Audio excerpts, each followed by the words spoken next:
안녕하십니까. 부부 펀드하기 이병준입니다. 자, 이제 우울에 관해서 계속 살펴보고 있는데요. 우울증이 아니라 우울감이라는 말을 사용을 했습니다. 가끔씩 이 한국의 어떤 자랑스러운 모습을 볼 때가 있지 않습니까? 영화관에 가면 영화가 시작되기 전에 광고에서 한국은 지금 이렇다라고 막 이제 알려지는 모습을 보면 정말 가슴이 뿌듯해질 때가 있습니다. 뭐 벌써 우리가 세계 13위나 되는 경제 대국이 되었고 G12 뭐 이렇게 개최국이 되기도 했고 그동안 올림픽 또 아시안 게임, 뭐 동계 올림픽 비롯한 국제 대회들을 아주 거뜬하게 치러내는 그런 나라가 되었죠. 또 뭐 K-팝이나 한류 등 이런 것들도 보면 참 한국이 예전과 너무 달라졌다는 것을, 그러니까 아주 옛날에는 해외 나가면 한국이 어디냐 이렇게 물었던 사람들이 많았을 정도인데 요즘은 한국이라 그러면 아주 부러움의 눈초리를 보내오는 분들을 들어보게 되어 있습니다. 또 사실 공항만 보아도 정말 참 대단한 나라가 아닐까 싶습니다. 동남아 쪽 여행을 하다가 인천공항에 내리면 얼마나 공항이 넓고 깨끗한지 돗자리 펴고 자고 싶을 정도라니까요. 자, 그럼에도 불구하고 사실 우리 한국 사람들의 행복 지수는 그렇게 높지 않습니다. 늘 행복 지수는 제로다, 자살률은 높다, 뭐 청소년 자살률, 노인 자살률, 부부 이혼율, 기타 등등 온갖 통계들을 보면 참 썩 그렇게 행복한 것 같지는 않습니다. 그 이유는 우리는 절대 가난의 문제는 해결을 했지만 이 상대적 가난, 그러니까 이걸 상대적 박탈감이란 말을 쓰죠. 이것 때문에 배가 아픈 거 아닐까 싶습니다.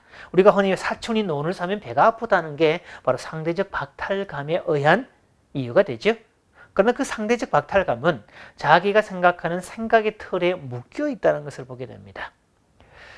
자, 상대적 박탈감을 설명하면서 저는 이 구약 성경에 등장하는 이 초대 이스라엘 왕국, 고대 이스라엘 왕국의 초대 왕이었던 사울 왕을 떠올리게 되네요.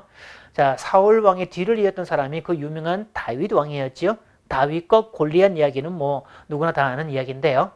자, 문제는 그 다윗이 골리앗을 이긴 직후에 백성들이 아주 소리를 높여서 막이 찬가를 부르게 되는데요. 이런 표현이 나옵니다.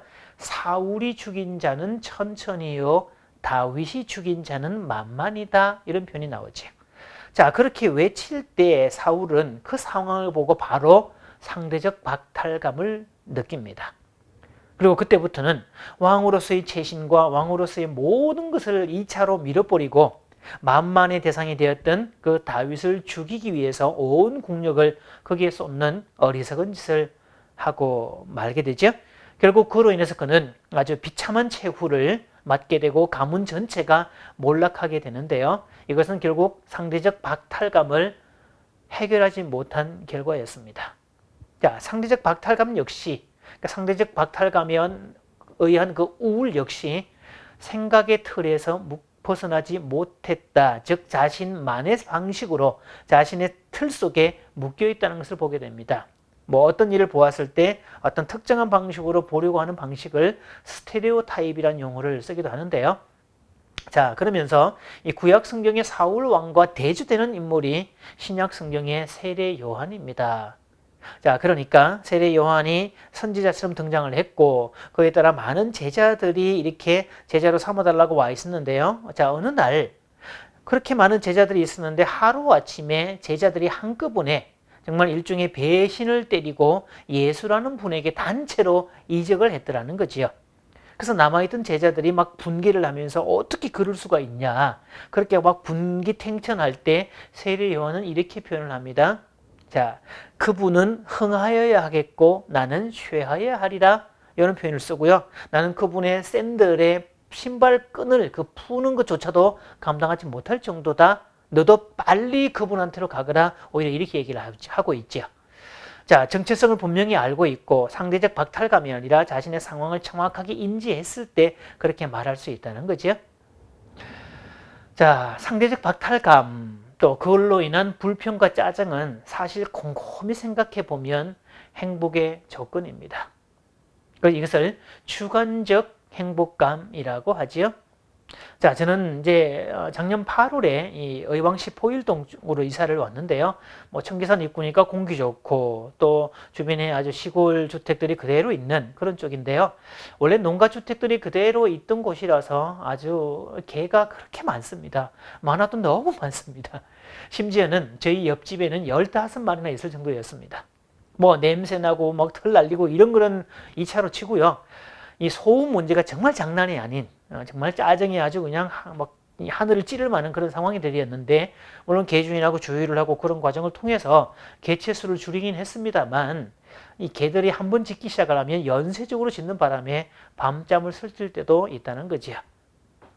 제가 몇 개월을 개 때문에 그렇게 스트레스 받아 하고 막 짜증을 내니까 이제 중3밖에 안 된 딸내미가요, 어느 날 저를 쿡 찌르고 들어갑니다. 사실 좀 부끄러웠어요.